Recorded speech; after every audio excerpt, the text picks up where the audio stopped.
What's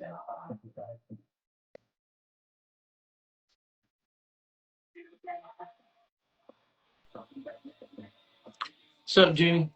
What's up, brother? Just figured I'd start a little early. Sounds good. How Yeah, you been? sitting here rocking out. Good. How you been? Been all right. How about you? Good. Excellent. Just trying to get all my equipment back in order. Have an interesting night tonight. We're going to have Eric Lundell and, of course, trusty Bill Forster is going to be popping on real quick. And we're going to talk about, if I can remember, looks like everything froze on Instagram. Like we're talking about creating a A culture of training, training.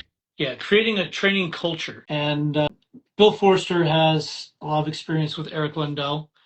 It's one of his friends and mentors, someone he talks a lot about as being a very big influence on the instructor that he became.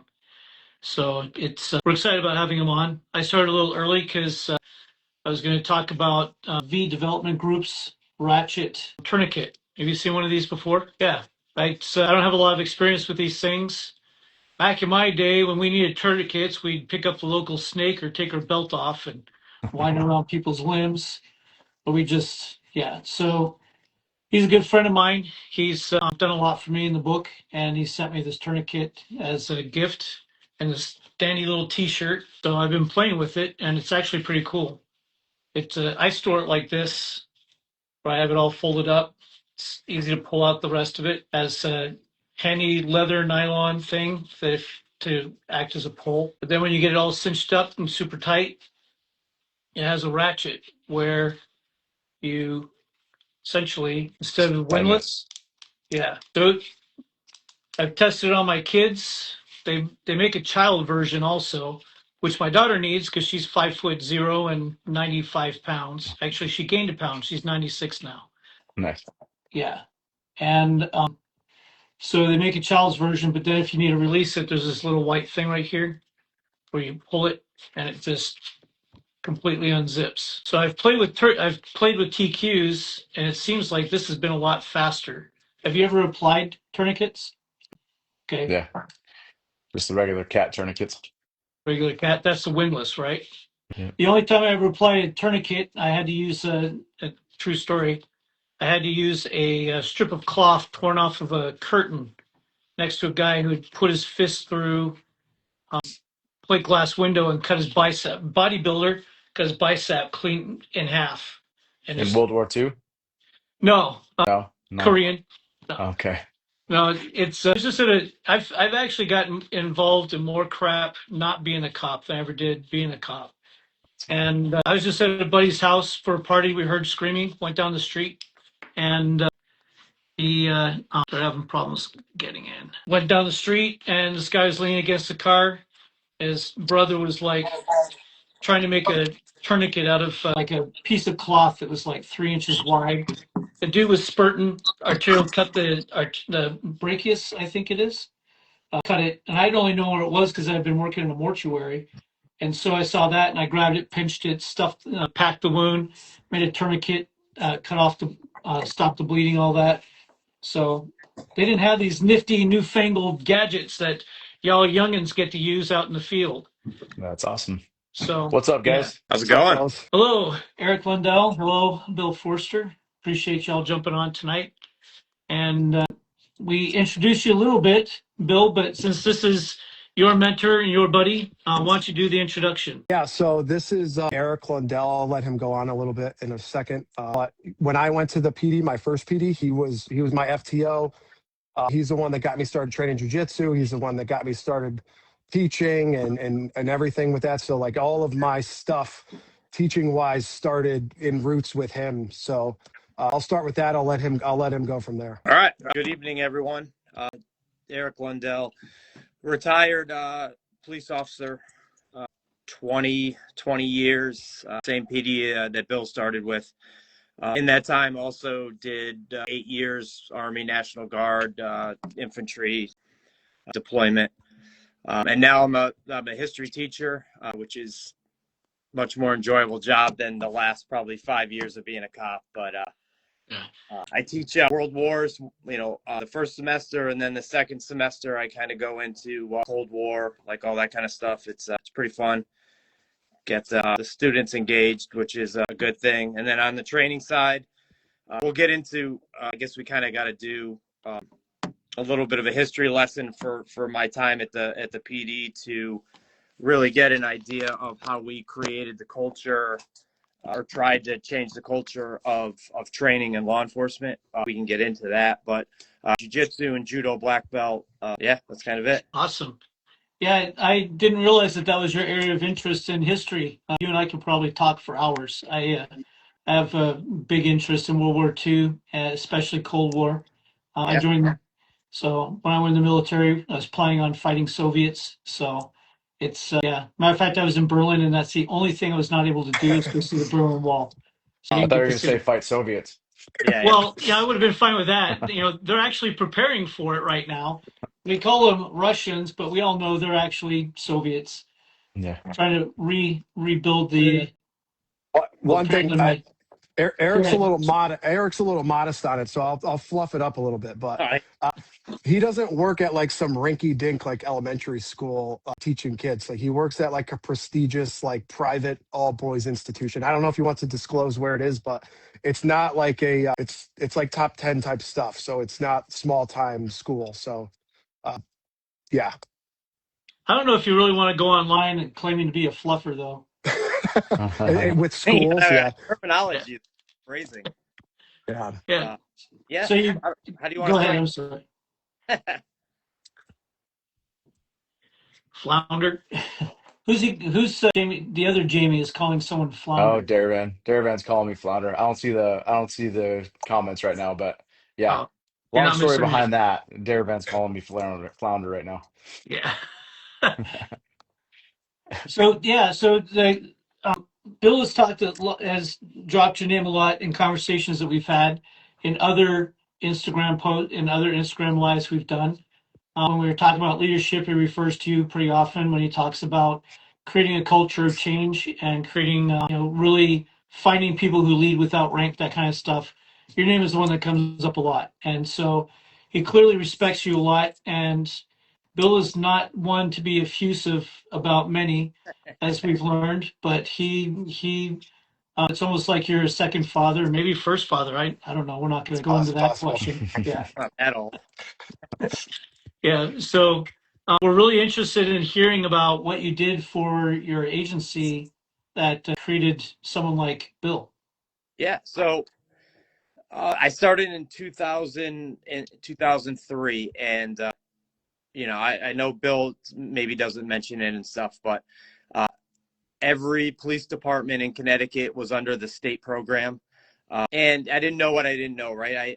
I started judo in like sixth grade, probably did like sixth, seventh, and eighth grade, 3 years of judo. And then in the academy, get out of the academy, and the police department is kind of what it is, training, in-service training was a joke. You'd come in, they'd throw up the PowerPoint, you'd handcuff somebody a couple times, and then it's, hey, we're getting out of here early for lunch or whatever. So even as a new officer, I was like, this isn't right.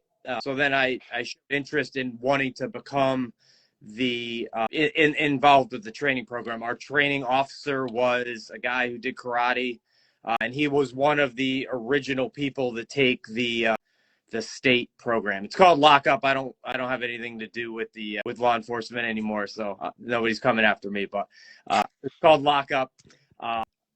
So I get involved with that, and I had to, my memory's bad, so I had to go through my phone the other day and look at photos and write down the dates. So in 2004, I went to a ground fighting class. Yeah, don't forget smacking the dummy with the aspen, scream and get back. That people would get. That's how that would be advanced training for where I was at. Somebody would get hurt hitting the dummy with the baton. So we didn't even get that far. But I went to this ground fighting class. It was put on by a guy from Florida named Lee Peacock, and he was basically a jiu-jitsu class in 2004. Rob Magow was in that class. We'll get to him later. And then another guy that I knew from college was in there. So during that time in that class, the guy from college is like, hey, I'm doing mixed martial arts. I'm on an MMA team. In Connecticut at the time, where we are, like Hartford County, there was one BJJ school, and it was a Hoist Gracie school. And then there were two mixed martial arts teams, Team Venom and Team Dog Pound. And that was like it. It was not like today where you could drive down the street and pass, two MMA schools and three jiu-jitsu schools. So I said, yeah, sure. I went, joined the Team Dog Pound, and I was a cage fighter, which this is going to go into the old culture of that early 2000s law enforcement. I was immediately told, oh, you might get hurt. Why would you want to do that? Why would you want to get punched in the face and do that? You might get hurt. You have to come to work.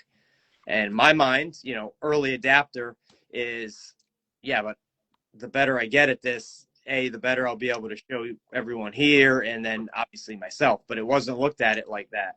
It was looked at as, why would you do something that you could get hurt doing, even though it's extremely job related? So then, I continued to do that, kind of minding my own business at the PD.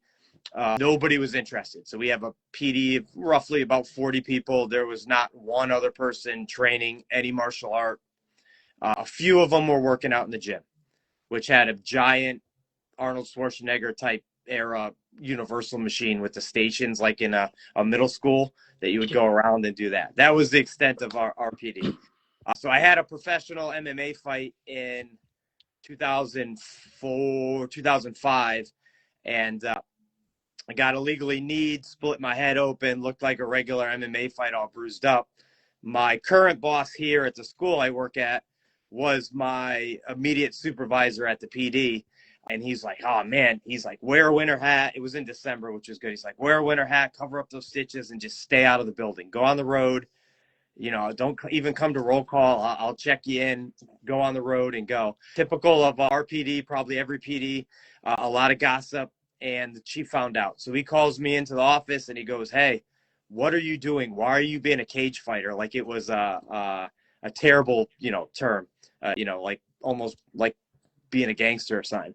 And I'm like, listen, chief, I'm going to be taking over the combatives program. I feel like I should be fighting to do it better. And he's like, no, he's like, I can't tell you not to do this, but I'm telling you, don't come in here looking like this anymore. So being like 21, 22 years old, I was like, all right. So then I took a step back from fighting and became a corner man, got like the license for cut man and corner man and stuff, and started now transitioning into that instructor role. And then I got sent to the state program. And not knowing what I don't know, I go to lockup and I'm like, this is stupid. But for somebody who is young as a police officer, young in general, they do a good job, kind of like the military. When you go to base, boot camp, basic training is kind of getting you on board with the thing, right? There's a lot of, hype. Doc. Yeah, exactly. Yep. So then you get on board with that. And as we go, I start training jiu-jitsu, and then just like a bunch of people you've probably had on here, you see the holes in this program. And for me, lockup is 100% an ambush program where I'm going to have one officer engage you in the front, and then the expectation is the other officer is going to sneak up behind you and do a rear sentry takedown. And everything's an ambush technique. And ambushes work. That's why it's, the battle drill that there isn't, that's the tactic that there really, is having a battle drill against is like roll the dice, engage forward or retreat, no solid answer, right? But as I start going, and my relationship with Rob Magow starts to build, he gets tasked with doing a ground fighting portion of this program, lockup. And then as he's progressing, he starts to get kind of disenfranchised with the program itself. And we start having discussions about creating our own program, which has since become the Officer Survival Series, right? So now, as he's trying to do that as a large state program, this is where I start having the idea of, hey, let's get our PD involved, right? Like, it's great for me to be the guy that's training. Bill, what year did you start? 13. 13? Yeah. Okay. So at this point, 2000, we're probably around 15 or 16. There's 3 guys in a 40-man department that train. And, hey, we're trying to get this big state program going, but I started having the idea of, let's get the PD to be the test example. And then I started taking a lot of how to change culture from Matt Larson, who was in the Army. He teaches now combatives over at West Point Military Academy. And, a lot of his stuff that he talked about with changing culture and how they, went from having, a not great combatives program to what they have today was not the moves and the techniques so much as trying to build a culture, right? And his example is, if you went to your battalion commander or whatever, and you're like, hey, who's the best runner in the company? He's Sergeant, Lieutenant Longlegs ran the, Marine Corps Marathon. And hey, who's the best shooter? And then there's cricket. So I don't know, right?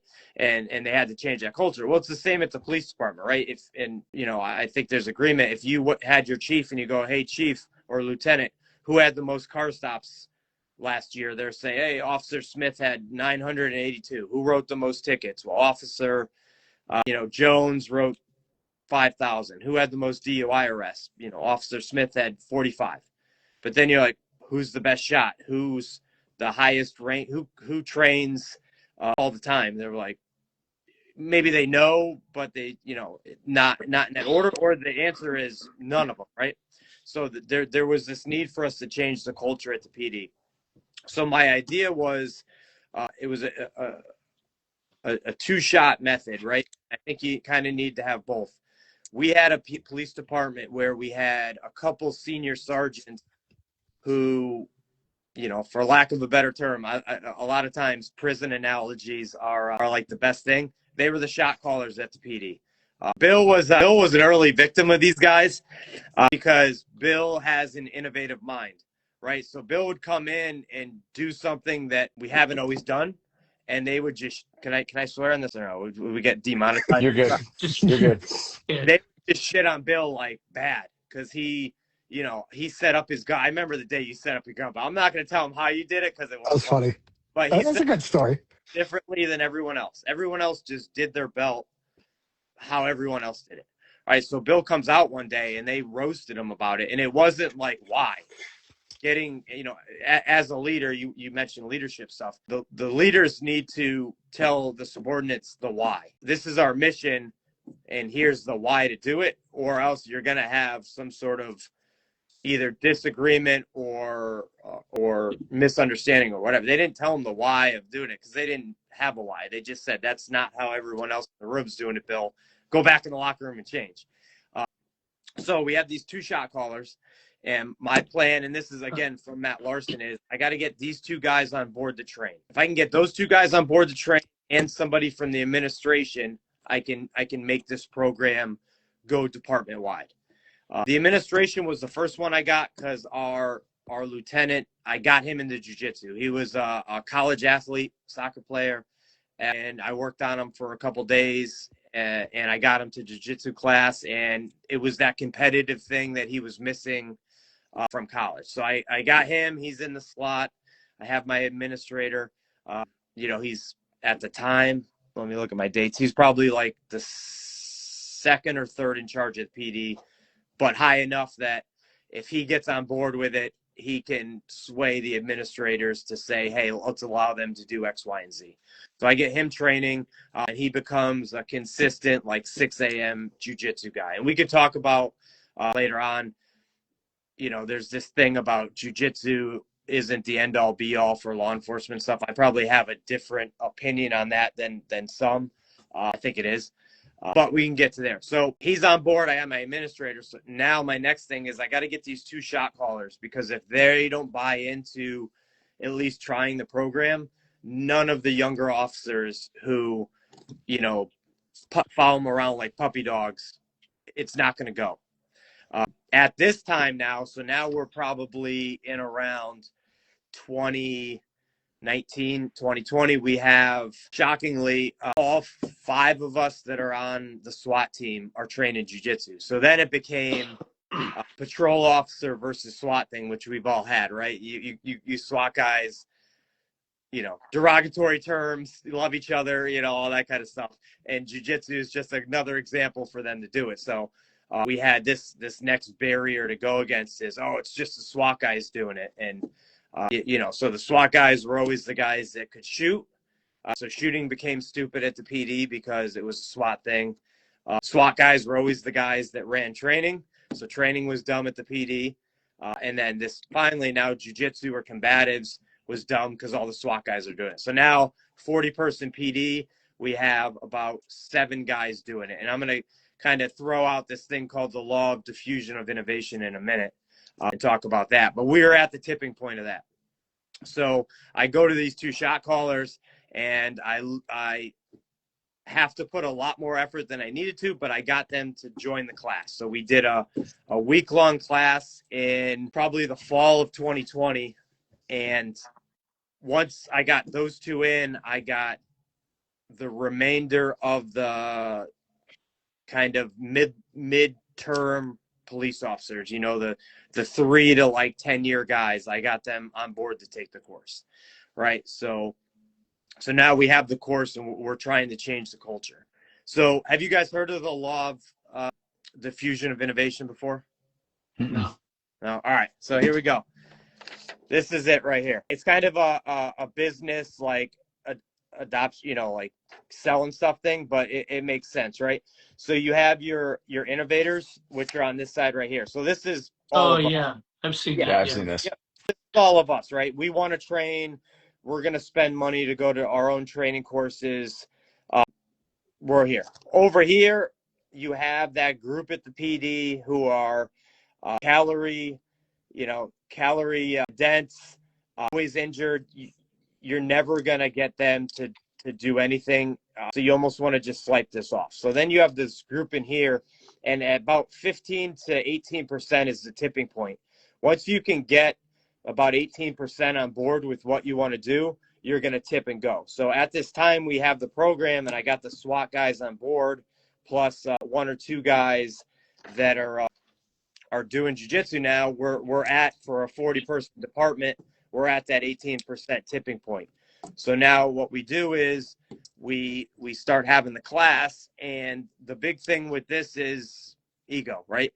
You can't take the SWAT guys. It was very easy because it's a different breed, right? They're that type 1. So when they came to class, I'm a smaller, 170-pound guy. I would just beat the brakes off of them, these big SWAT goons. And then they're like, oh, wow, this doesn't make sense. I need to do this now. But that group that's trying it out, you can't go in there and embarrass them or tap them or all that. We had to really put it together to get them on board. And then that is where tactics that Rob and Bill and those guys innovated, we call it the burrito takedown, a team takedown, the hidden arm technique where you get the arms out.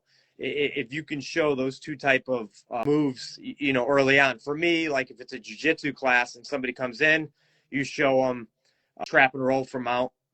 Hey, I'm on top of you. How do you get out? They can't. Then you show them a trap and roll, and they're like, oh, wow, this works.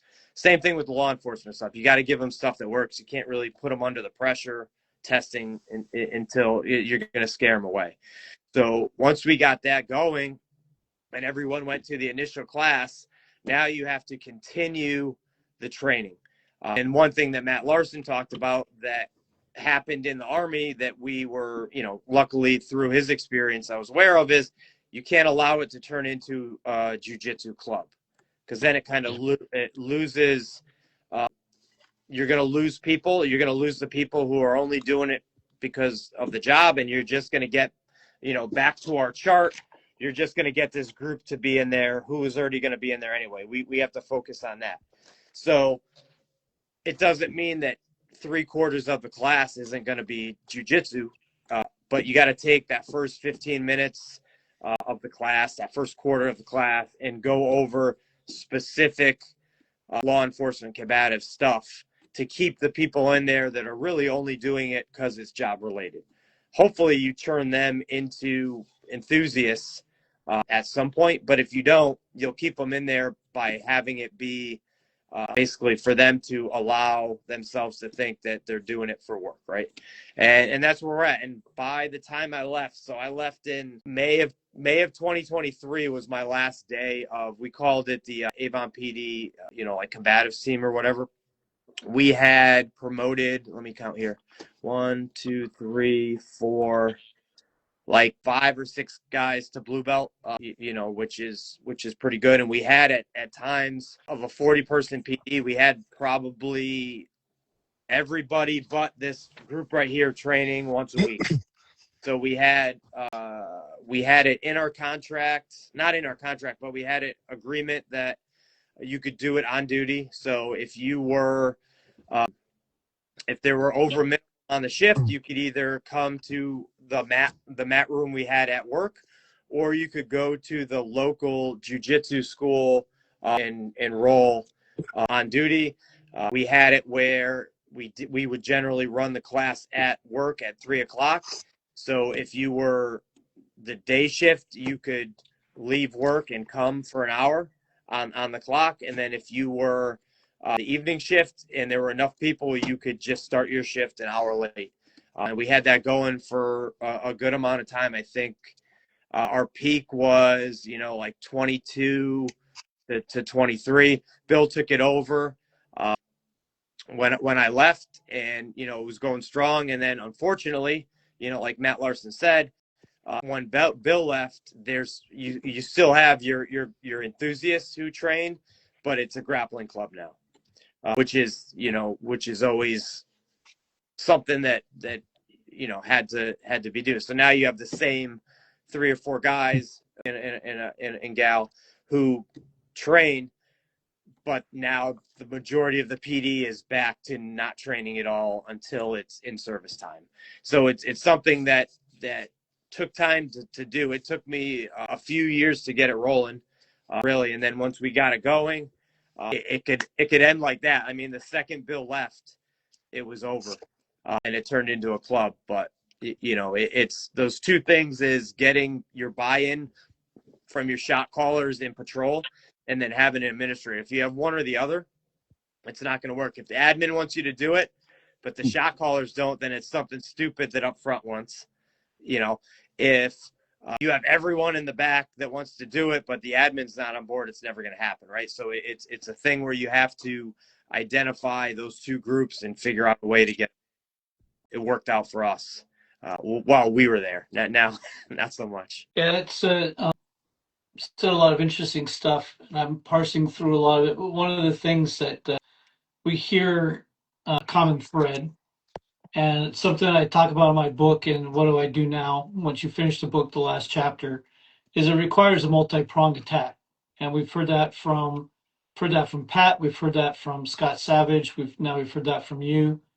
It takes a multi-pronged attack where you have to get some admin buy-in, you have to get some patrol buy-in, and you have to get some peer buy-in. And when I say peer, I mean the people that you work around. That's one of the things that Jamie and Bill talked about on December 5th was leading without rank. And that's primarily what it is setting a standard, living to that standard, and it attracts the people who see that you're something different and they want to follow along. I think it's interesting you got the one admin guy and 2 other dudes. But I think the big question, and one of the things that is also a common thread, is that once the innovator and the innovator's protege leave, everything collapses. Yep. So Scott Savage said that he would create really well-designed lesson plans and hope that those people take over. But what other, I'm not saying that you guys did anything wrong or anything, but hindsight being 2020 and doing a lessons learned, what would you do differently to try to keep that momentum going so it didn't turn into a grapple club? I think that'd be more a question, because for me, I set Bill up with just what you said. And I'm like, hey, these are the classes we need to get you to. These are, or you know, this is, he was familiar with the Matt Larson stuff and all that. But Bill had the want to do that, right? So I haven't asked him this when he left. I know who took over, and he's awesome trainer, super competent SWAT guy, jiu-jitsu brown belt. But you know, there's a difference between putting a ton of time and effort into having it be this full program or kind of just meeting the standard. So I think Bill would go from there as far as when he left, kind of what the dynamics were. Water down the wrong pipe. So when Eric left, one of the things that I picked up on to try and carry the torch, because I didn't have intentions in leaving, and that's a discussion for another day. But so I was planning on staying there. So what I developed with the administration, which was I developed attendance cards that, and then on the back of these attendance cards, they would have the things that we would be going over in relation to the program. And the purpose behind that would be like, if you're a blue belt in this program or jujitsu, you would know all of these things on the back, right? So if we kept the training times the same, and people are still getting ordered or held over, I might not be able to go and teach that because I was still working patrol. Anybody who's at blue belt level can go in and be like, hey guys, we're running this class. We're going to go over this technique today. And every time you filled in a bubble on your attendance sheet, you wrote down the corresponding training that you did on the back of the card so you can reference it, and they would stay in the gym. So that way, these guys that don't have the in-depth knowledge of the entire program, they can still teach at a smaller level the things that they know to other cops. And that way we can get congruency.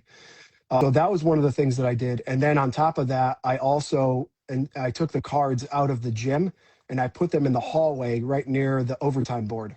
So when everybody went to go sign up for overtime, you could publicly see who was training. And also I put everyone's shooting quals right next to that too. So it was very open of who's the best shot and who's training. So the cards were organized so that the person who trains the most is like on the left and the person who trains the least is on the right. And I did that. I took that from Matt Larson as well to try and establish that like peer influence with each other, because nobody wanted to be the card on the right and nobody wanted to be the lowest qual. So there was that little subliminal push to try and drive people to pursue it on their own. And I think because I left abruptly, one of the things that I could have done better was establish that succession plan for what happens next. And part of that probably should have been earlier on having the administration, the guy who was involved in admin, be one of the influential teachers. Since he's established in the PD, he has the ability to create policy. And if he's running that, that would alleviate a lot of the issues of people ordered in, people held, and be able to organize things from a leadership standpoint with influence. And then eventually getting, right before I had left, what they had said is if you do a certain number of hours in training per month, you get a comp day. So if you did 8 hours of training, you'd get one comp day in the bank. And then you have the people that were going that just wanted to go for comp time, which was fine because they would still participate in the training. So we tried to incentivize it like that. So if I was to go back and change one thing, it would have been, even though I had left abruptly, it would have been to establish a succession plan in more than one person, so that there's there's a secondary plan for that. So that would be with the admin and with the guys on patrol. So that's probably where that fell apart once I left. Yeah, that's a really good point. You know, I talk a lot about anyway.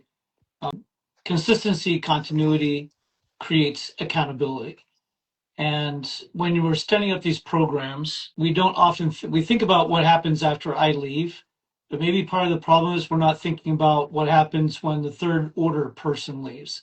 So if you're starting to create a culture, if you're at the very beginning of the wave, trying to influence your organization, start developing the succession plan immediately from there.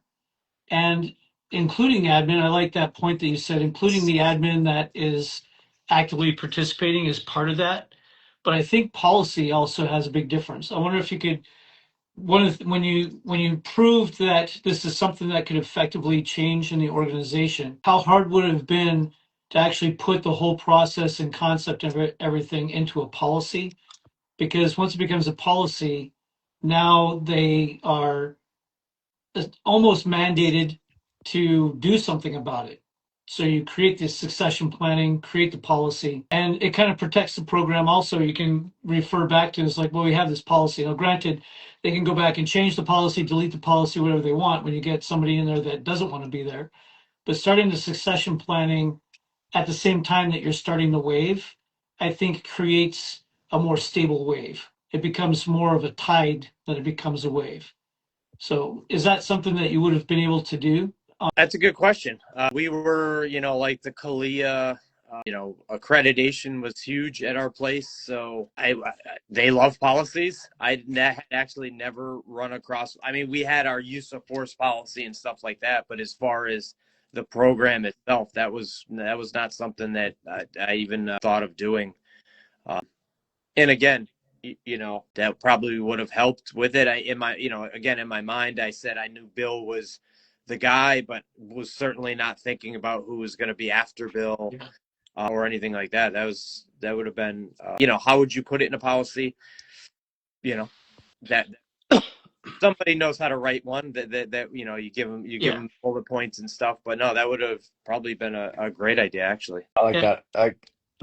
Just picking up on all the things you said, like we've done something very similar to our agency, and we're a larger agency, which I think has its pros and cons with trying to change the culture. How do you change a culture of an agency that's 40 people versus 900 people or 1,500 people? But I think the principles that you're talking about are all the same, right? You meet those shot callers, you figure out, okay, I need to get these guys on my team because everybody respects these guys. If these guys are on my team, then people are going to start to follow them. So you develop those people, and then you also said you have the SWAT guys on board. Historically, being a SWAT guy myself, the majority of my career, we always get a bad rap of being kind of assholes and it's SWAT or not and things like that. But I think it's up to the SWAT guys to help change that culture because even though they have that rep, people still look up to them. So you have to get rid of that ego as a SWAT guy and try to develop people and not say either you're SWAT or you're not. Like, hey, come with us, see what we're doing, and we want to develop this succession plan for the SWAT team, whether you're SWAT or you are patrol or whatever. Like, we want to develop you as a better person as well. And so once you get those guys on board, you got the admin side, and obviously all the admin most of the time only care about numbers and the cost and injuries and stuff like that. So if you can develop that culture within the admin to say, hey, we've developed it at the ground level, look at how it's working and saving you money and saving you lawsuits and all that stuff, then that culture starts to develop and starts to grow. And I think the succession plan is super important. You have to have that succession plan. And what we've done in our agency, and I'll speak directly to defensive tactics since that's what we're talking about right here, and I think we're doing a good job with it in firearms and some of the tactics side as well, because we're seeing it work in the DT side, is we do 4 times a year, we do an instructor course for our police jiu-jitsu system. So we have 15, 20, 30 people come to that course, and we're developing those instructors twice a year. It's for other outside agencies all over the state, all over the country. Actually, we had guys from all over the world come to our last one. But now you're developing those instructors, and every Monday we have an instructor development program to where all those instructors now come and train every Monday and not just learn how to do the tactics, but now learn how to teach it. And now we invite them to come and teach the recruits.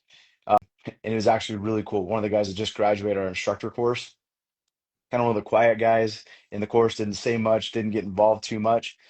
He set up a training for his squad, their specialty unit, and they came down to the DT room, the mat room, and me and Lewis, the guy who runs our police jiu-jitsu program, we just kind of sat back and watched, and he ran it perfectly. Like he could come in and teach everything tomorrow to our recruits, to in-service, whatever. We would have that guy come in tomorrow. But that's a young guy who is now seeing that he can instruct, and we praised him. We didn't step on his toes. We didn't jump in. We just were kind of there in case he needed us. And now that guy giving him the praise that he needed to say, hey, you did a great job. Like you did everything perfectly. I actually like that you did this a little bit different than we did, and give him that praise. That will also start to develop those instructors at the same time, because then they see, well, I am making a difference. I am doing a little bit better. And now the culture in his squad is changing. Now they're wanting to train more because they're seeing how effective it is. And all those things you said, I think worked out perfect. But then, yeah, I think the issue that a lot of agencies have is that succession plan. How do we keep it growing after those one, two, three guys that are dedicated to it leave? And I think the instructor development thing is really working for us, both on the firearm side and our defensive tactics side. Yeah. Actually, thinking about it, the two points came up. One is going back to this. This is, a huge thing, police work in general, but then this is also a SWAT team. Like when we were For sure. on SWAT, like our guys from RPD were over in this part, and we had guys on our SWAT team that didn't even want to like touch each other on the other, So it could be the smallest unit to the largest thing, still going to have that bell curve. And now just thinking about like secession and everything, probably around 2008, myself and another guy, we stood up like the statewide, well, definitely regional wide explosive program. And we went all in to the point of becoming a master breacher, like, not, I probably definitely wouldn't use the term now, but at the time when I was at the peak, like a subject matter expert for explosive breaching, at the time. But kind of what I've I think we seen. just became really good friends. Yeah. Well, Bill told me that. But yeah, I was, man, You- like fighting and stuff, but breaching was my thing. I nerded out on that. But now, kind of talking to the guys on the team about the program, I don't know that they are actually capable of doing, a two-gun port, a wall and a door entry and a hostage rescue tonight. Yeah. Whereas when it was at the peak of the team, Bill was there, we could do whatever we wanted to do. We could, and then, and part of it is it's not only having the plan, it's having you could have people who know how to do it.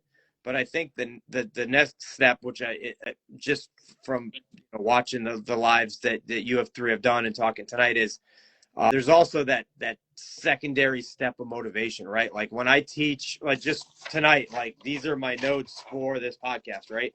I didn't just come in to sit down and talk, right? And when I teach a jiu-jitsu class, it's like 2 hours of prep for a 1 hour class. And it was the same thing with the combatives program. It was the same thing with our, twice a month or whatever explosive breaching stuff. Like I had, hey, we're going to do a math lesson, and then we're going to build, and then we're going to blow the charge, and then we're going to talk about what we could have done better. You see people who have the training, but then they're kind of just show up and do it guys. And, the succession plan could be there, hey, certified, he's ready to go. But if they don't have that extra step in them to I think that is also part of the problem. When I left, there were 3 guys that were certified explosive breachers. When we left the PD, when Bill left, there were almost everyone at our PD was required to go through officer survival series. So 75-80% of the entire PD had the training. But if you don't have that extra step in you to like put the learning effort in, and now being a teacher, right? Creating my lesson plan. I'm not going to show up today and be like, hey, World War II happened. I'm going to be like, here's 50 minutes on, the Battle of Stalingrad, or, 50 minutes on, Omaha Beach specifically on D-Day, right? I certainly could just give it like a show up and do that. And at times, yeah, you're not on every class period, but the most, the point is, and the job of the teacher, especially here, is to give them the effort has to be put in. And I think that just listen to it is part of it. Plan and having somebody is there, but if that person isn't like the take the extra step guy, I think that is where you'll get some issues as well. Well, I think like one of the reasons why we started this whole thing is how do we develop better instructors, right? And I think if you want to change the culture in law enforcement, if you want to raise that bar, it doesn't start at the officer level and it doesn't start at the chief level. It starts with the instructors. If you can develop instructors that also, I heard a thing the other day about leadership. A leader isn't the person with the most followers. A leader is the one that develops the most leaders, right? And it's the same with changing the culture within an agency or a squad or a unit, whatever it is. If you can develop leaders, if you can develop instructors, then that legacy will carry on because they're going to continue to teach what you started. Right. And for me, to become a police instructor, you take the course, the 40-hour instructor course, but then you Hmm. took a thing called MOI, Methods of Instruction. When I went through, it was how to use PowerPoint in public speaking. And neither of those, they're important, but neither of those are instructor courses, right? So, No. I just taught an instructor course last week. That's why I'm laughing. Is that you could is it? ask the people who are in my class, it was nothing like that. Yeah. So better, right? You're saying? Should be. Yeah. And that kind of, circling back, if your guys at the PD are your firearms instructors, it should be the guys that are shooting USPSA Hmm. matches on weekends. Your combatives guys should be the guys that are doing jujitsu 3 or 4 times a week, hopefully high belts that are teaching the classes. And your legal update people, they don't have to be like working lawyers or something, but they should be the people who always know when there's updates and always are following cases and stuff like that. I mean, that's the ideal world. It doesn't work that way. But I think it can. I think if you get leadership to and a lot of times in issues I see with law enforcement too is you get leaders placed in certain positions so that they can learn that position instead of placing leaders in a position because they're good at that position. Right. Placing instructors in positions because they're good at instructing that. They're like, hey, I want you to go learn this so you understand this a little bit more. Why? If they're already good at this over here, let's keep them there and let them continue to develop that. And Yeah. yeah, I mean, it's, and then I'm sure that is, I've only, I'm new in my second career, but 20 years in law enforcement. I assume that is probably how it is in the corporate world too. This Oh guy's really, yeah. let's Yeah. move him up instead of leaving him where he's really awesome. I don't Mhm. know. Yeah. I couple things. One of the things that I was thinking about while you're talking is that we've talked a lot about in our lives about how training should be a selection unit, like a SWAT team or K9, stuff like that. And one of the things that you hit on reinforced that and one of the things that you talked about, Jamie, about gathering the instructors together and going through that kind of stuff.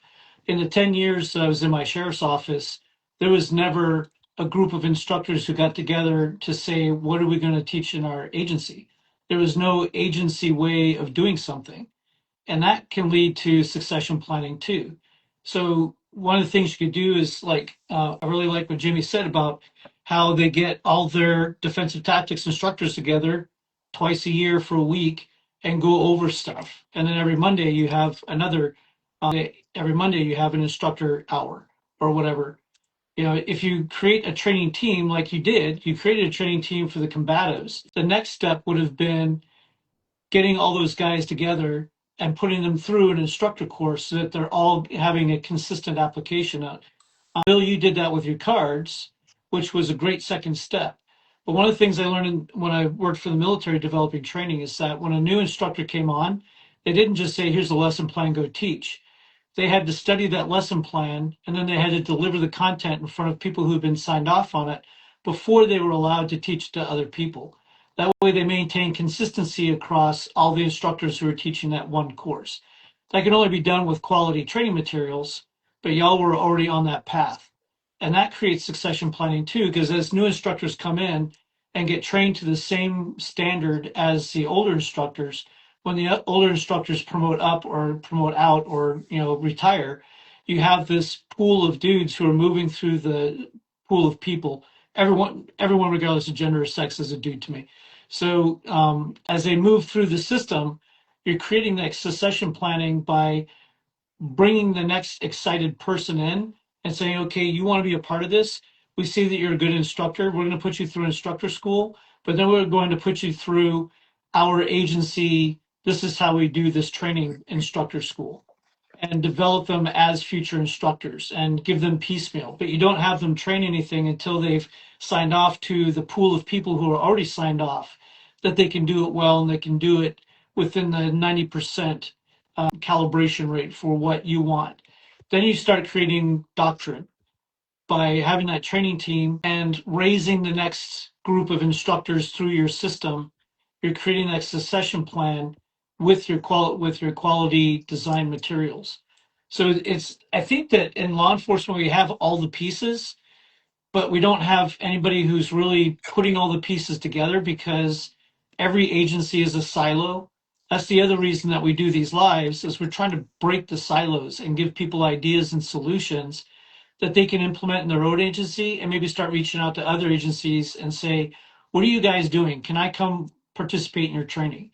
And start creating a community of law enforcement instead of 18,000 silos and 750,000 individuals in 18,000 silos. So I think that a lot of what you really had a fascinating way of starting the culture, but I think a lot of people hit that same wall. And it's by no fault of your own because nobody's teaching this. You invented something, or you got it from somebody outside of law enforcement. And a lot of law enforcement are either not aware that you can't learn what you don't know exists, and you can't implement something you don't know exists. So I think you accomplished a lot, and Bill did too. But Bill having to abruptly leave is something I can relate to, and why succession plan became very important to me. Is that I was medically retired out of my sheriff's office. I was injured in a training accident, and all the stuff that I was trying to build in my agency just stopped, just completely died. All the innovative training programs I created just stopped. So, but I didn't know anything either. I only learned by watching things fail and collapse after I left. Yeah. I'll bring up because Jesus, Don't cry, Dying, Nate. Bill? You'll be okay. man, considering like solutions based, live to give people some insight. I wrote down a couple of things that Eric did that I see a lot of people run into that I just wanted to point out. So going back to the beginning of his story, like when he went through that lockup program, just so everyone is aware, that was the only program that was authorized in the state. But because he was passionate about it, he pursued it knowing that that's the way he can get the instructorship to teach DT. And he didn't bitch about it and say, I'm not going to that because that's stupid, blah, blah, blah. Yeah. He knew that the way to get his foot in the door was suck it up, go to the class, get the paper. And then once you get the paper, you could write your own lesson plan, right? And that was the way that the state worked. So he kind of rolled with the punches with that one. So that was the first one, is if you're interested in something and you don't like what exists, but that's all that's there, take it, get your foot in the door, and then work on changing it. But you can't change it from the outside if you don't got any skin in the game. And then the second one was when he started the change at the PD, and he said this when he got promoted too, which was he worked within his span of influence and control. So Rob was running the OSS program, trying to get it through the state and working on getting agency contracts. And then Eric, being a developer of that program, just worked on what he could within his control and was a piece of that pie at a smaller unit level. So he didn't just say, hey, it's either get this approved by the state or nothing. It was like, nope, Rob's got that covered. I'm going to work on the PD. And all of other Rob's instructors are at different PDs. So they're all working on their own PDs to try and build that up. So he worked within his influence and control. And then the third thing, which was he developed a plan of getting the shot callers into admin and then executed it in order.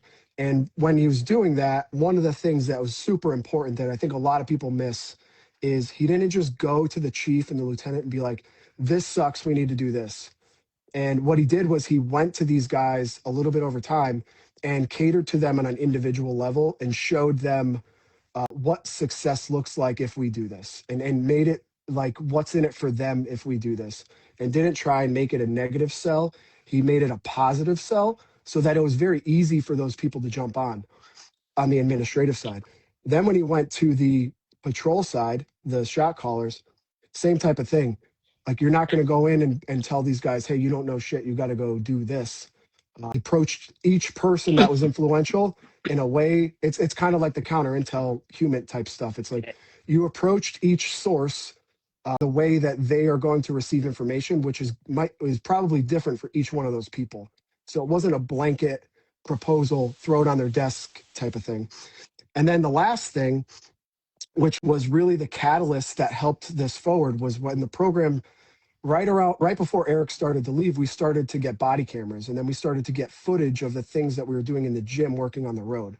So now your admin has the buy-in, and you as the instructors have the evidence to show like what we're doing in training, we're seeing it on the road, whereas before we didn't have that. So that could be part of your succession plan as well, as like, here's the lesson plan that we've developed that was constantly getting updated. Here's the evidence of it working on the street. This is this big package. We've developed our instructors, our succession plan. So now that congruency can follow you through if somebody does leave. But having that evidence was really big, because that was the issue we had with lockup. It's like, we go through this class and we're like, is this real?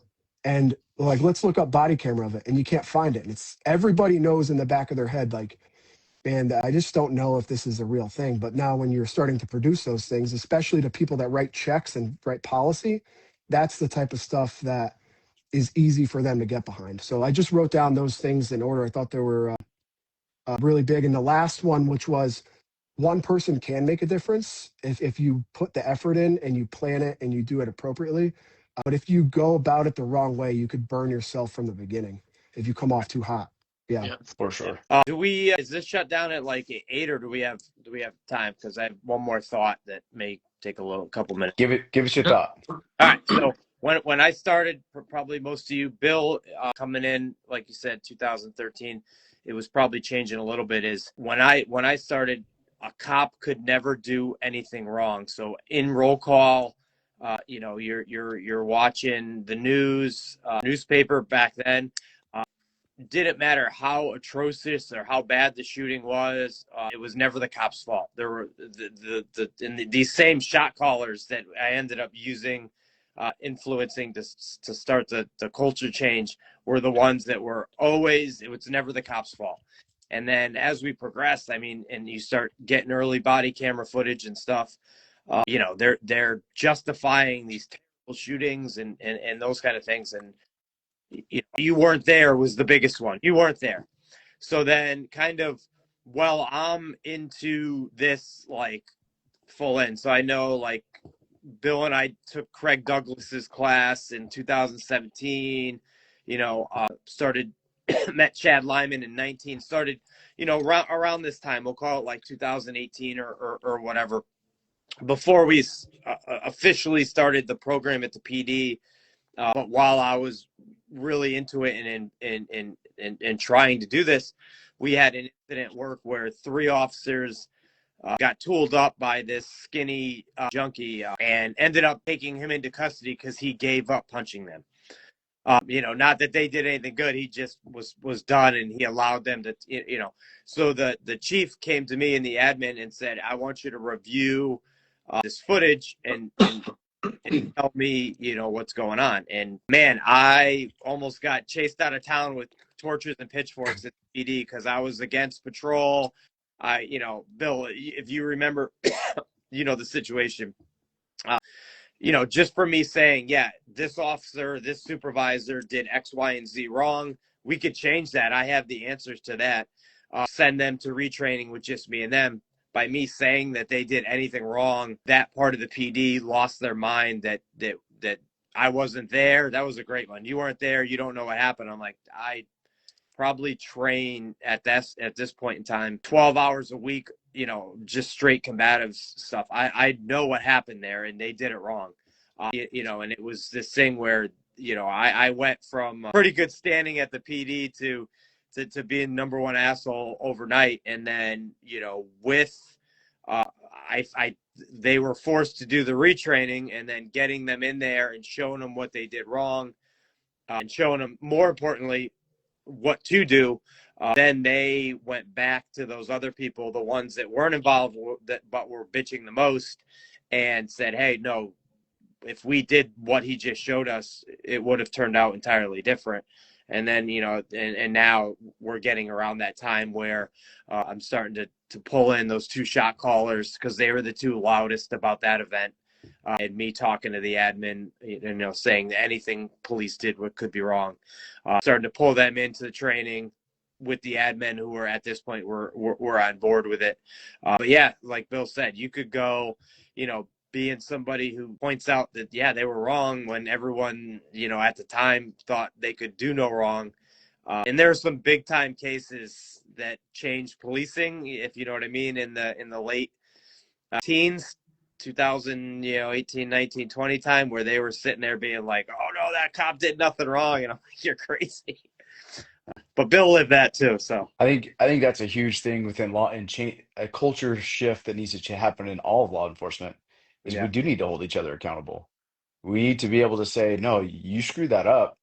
Let me show you a different way to do it without having to like hammer somebody on how horrible they are. Like, hey, you screwed it up. Cool. Let's learn from our mistakes. Now let me show you a different way to do it. And once people start seeing that different way of doing it, they're like, oh yeah, that works way better. And then they get that buy-in because they realize, yeah, what I did before didn't work. yeah. This is a better tactic, whether it's shooting or DT or whatever it is, tactics in general. Once you get that buy-in from holding people accountable so they understand the mistakes that they make instead of, hey, we just got lucky. Hey, you made some mistakes here. Let's look at it, evaluate it, have a good debrief on it, and now get you better for the next time. Yeah, and going, back to SWAT, like the debrief, the AAR should not be a comb your hair fest. Like, Bill, you Nope. did such a great job. No, it should be, hey, we did a couple things right, but boom, boom, boom, boom, boom. Let's close this door and let's hash this out real quick. Exactly. And patrol, frankly, I'm sure it's at, their egos are so fragile that they can't do an actual AAR on Mhm. the situation they were in, Nope. without getting upset. One of the things that I advocate for in law enforcement and even in corporate world, in corporate training, is that the training unit should be an independent third party consultant to the organization. Because a training team or just even a cadre of trainers touch all the different units, all the different factors within an agency. So they see things that impact systems, they see things that impact attitudes in different areas. We always talk about patrol, but you also have detectives, you have crash teams, you have traffic motor units, that kind of stuff, and they all have their own individual problems too.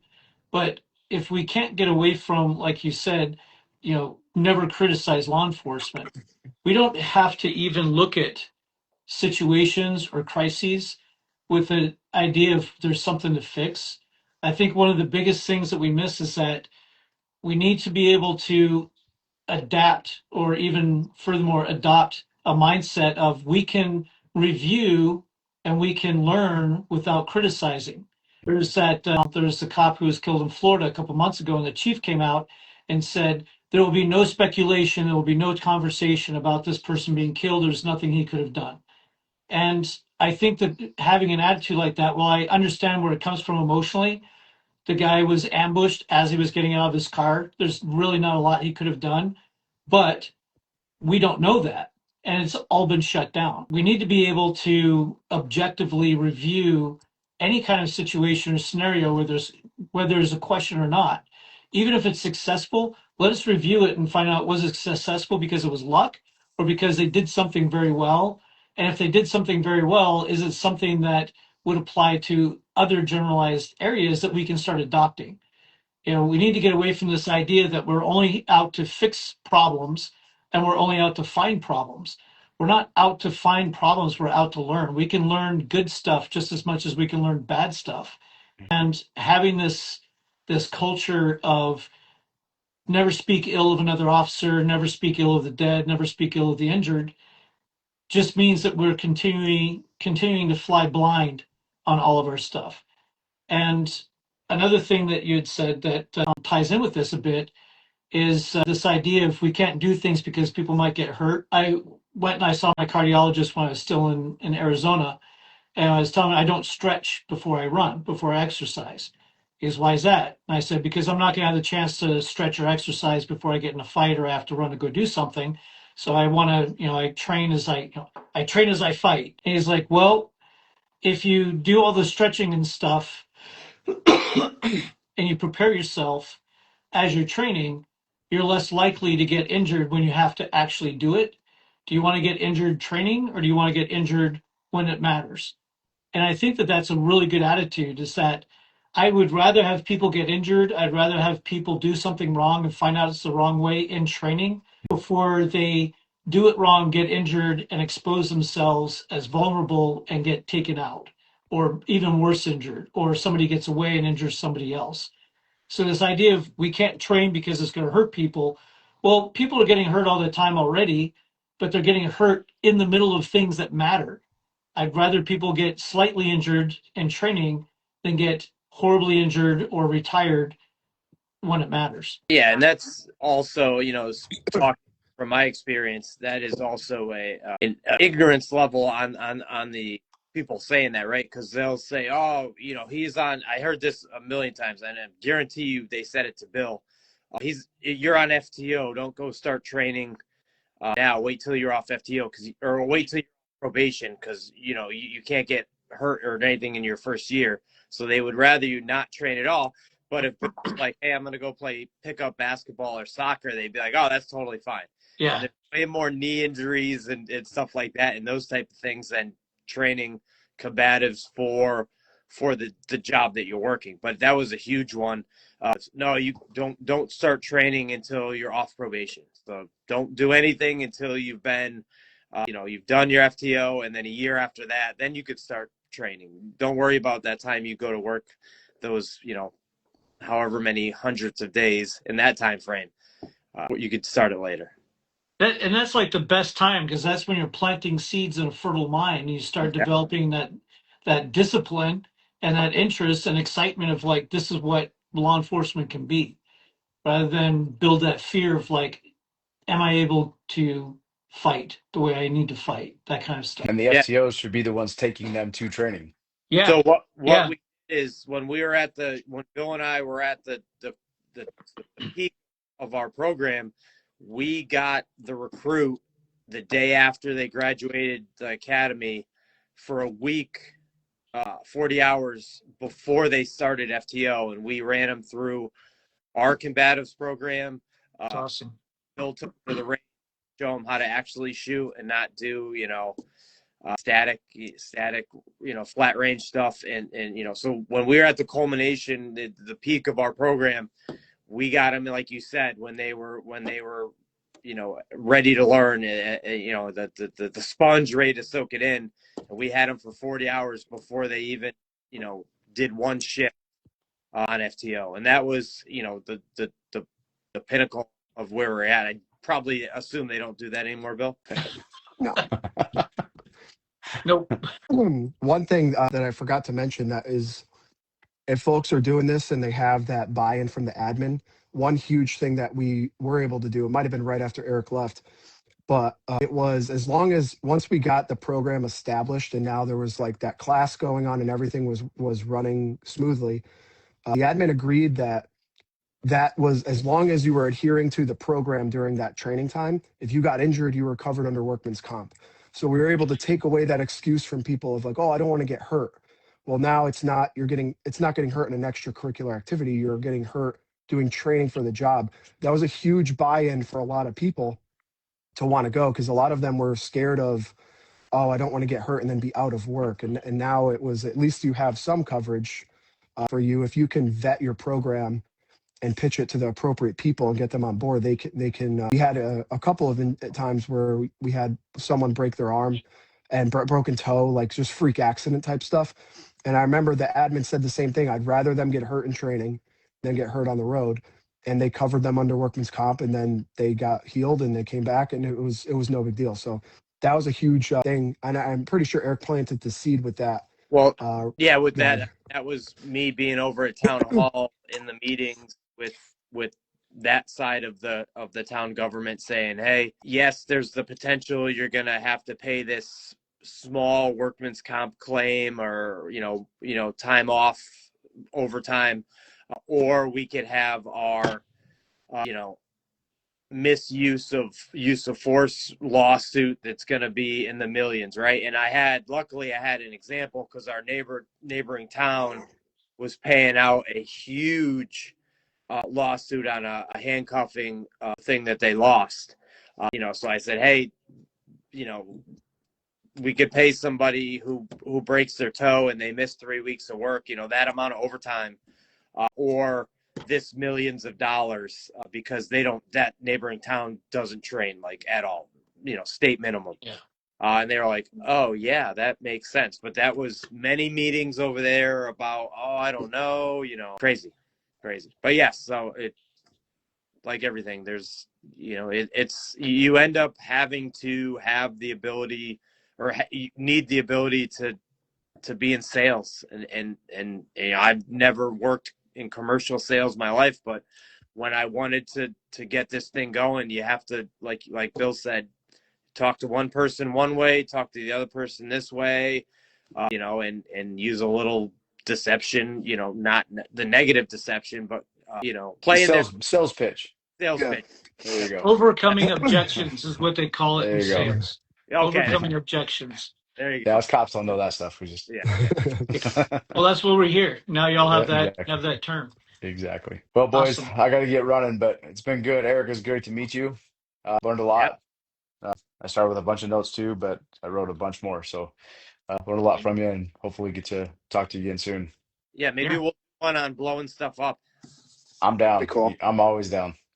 That's a cool origin story too. I'd love to hear yours as well. So maybe we'll have to put that one on the calendar for Well, some. mine started with That'd my be cool. dad, because he was one of the first explosive breaches in the country Oh, there you for go. law enforcement. So I've been around it my entire life. So Oh, nice. All right. yeah, it's kind of cool. Probably guess who that was or what group he was with. But yeah, cool. Awesome. Cool, Well, guys. thank you guys for jumping on, and thank you, Eric, for your time and a lot of really great information. And I hope people who watch today take away some good action items that they can apply in their agencies.